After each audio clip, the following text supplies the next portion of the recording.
Welcome to Karibu Anawim's program, 15 Minutes at Dr. Zayli's Desk, where we explore topics related to living with a facial disfigurement. This program is for you, your loved ones, for educational purposes and professionals who would like to know more about living with facial disfigurement.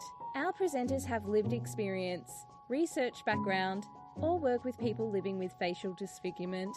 It's important to begin the conversation with terminology that society understands and is clear. We use the word disfigurement as it is the medical and legal terminology. We recognise you may identify with other words such as visible difference or with your own diagnosis. Let's see where the conversation goes. So pull up a seat, grab a cuppa, and let's chat around the table with Karibu Anawim's 15 Minutes at Dr. Zayli's Desk. Hi everyone, and welcome to this week's episode 30, 35, I think. Never mind. Okay, last week we looked at, was the beginning of this month's, in October's monthly topic, which was common issues out and about in public. And last week we talked about, am I being stared at or what? Staring.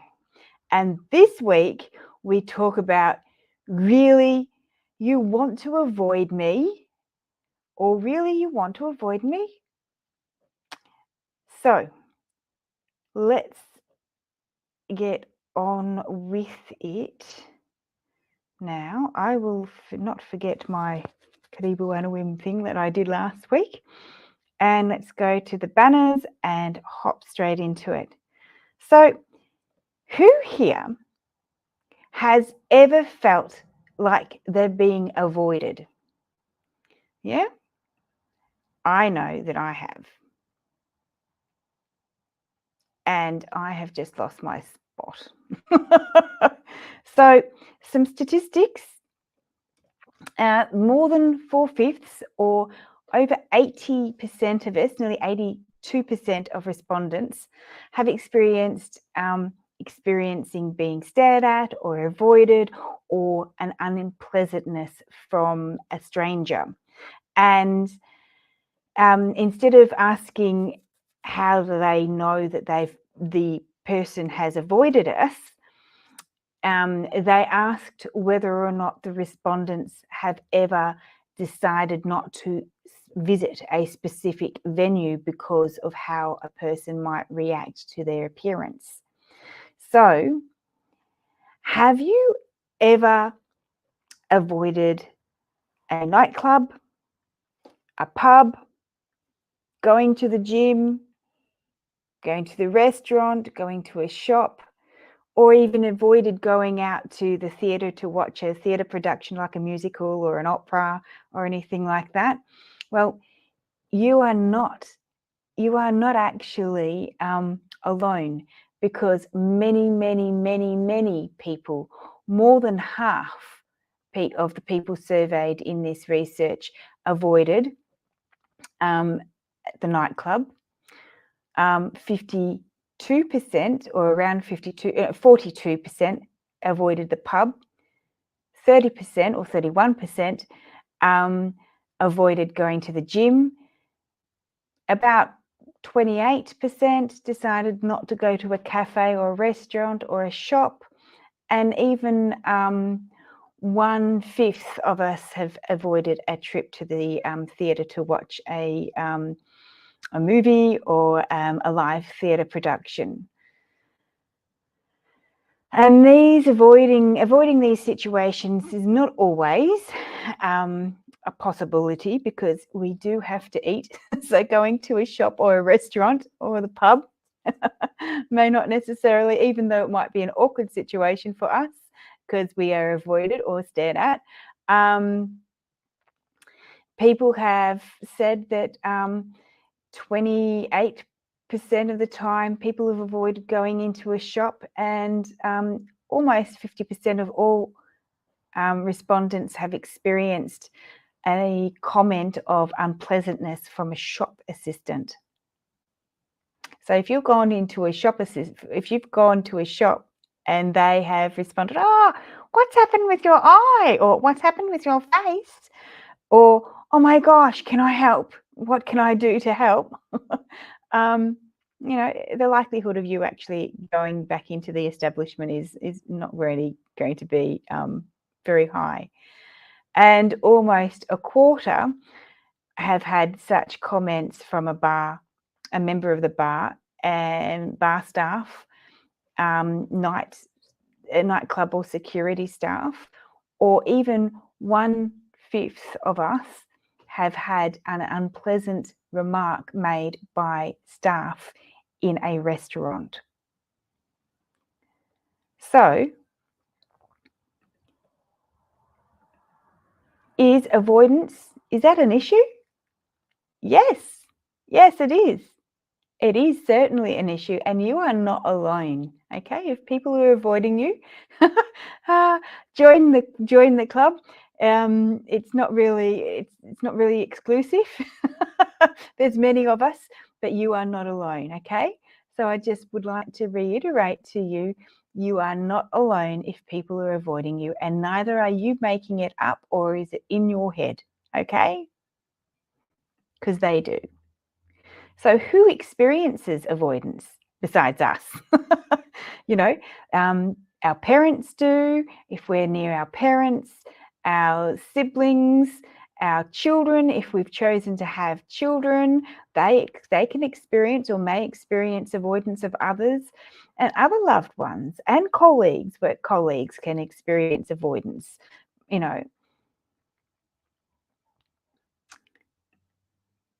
What types of avoidance are there? Well, there's the strangers that they are giving you more room than others, that they would ordinarily do. The avoidance can be very subtle, like not being invited to places. For example, I'm remembering one instance now where this lady was not given a job, not because she couldn't do it and not because she wasn't actually in the position doing the job anyway, but she was not given the job because basically because of her face, because she would be the face for the company, even though she was actually acting in that position. But they actually said, my words, not hers now, basically said that she possibly, there would be too many outings and too many face-to-face things that she would have to see stakeholders with to actually have that job. And it was purely and solely because of her face, not because of the fact that she wasn't actually actually doing the job. They just didn't want her. Avoidance may be, research has shown that people stand 1.5 to 2 times the distance away. And I'm trying to find, I've only got a knife and a fork. A knife and a fork, a knife and a knife, actually. So why am I doing this? Anyway, so basically, people like standing this far away from each other, yeah? So this is us, and that, but people, and this is a general public person, the one in the blue, but people like us to stand double the distance away from us. So in COVID times, when we had to stand well away from us, then that's when people actually liked being near us, because we were then in their comfort zone. Whereas if we go over to them, into their comfort, into what would be a normal space and place for us to be in, they didn't feel comfortable, and they still don't feel comfortable. So let's think about things of what can we do about it? Well, what do you do about it? What do you do about it? Do you swallow the lie of other people saying, "Oh no, that's not right. That nobody's stealing, nobody's avoiding you"? Do you ignore it? Do you smile and say hi anyway? If they're avoiding you, make eye contact and deliberately make eye contact and smile. Do you choose to walk away? Do you choose to say, well, it's none of their business, I don't care who it, or they're missing out. Look at that, they're missing out on me. If they continue to avoid you, and then they look back, you could put your head to the side and raise your eyebrows. I can't do it. I can't raise one eyebrow. So they get the point. So these are all things that you could do. They're viable. Sometimes we just have to ignore it. Sometimes we can say hi and smile. Sometimes we just haven't got the energy and we choose to walk away and just, or sometimes they're being so rude and then they look back and go, oh, you're a bit gross, or we don't like looking at you, it's something like that. And then you could just look at them and tilt your head and raise your eyebrow and just go, really, with a face like, really, is that what you're doing?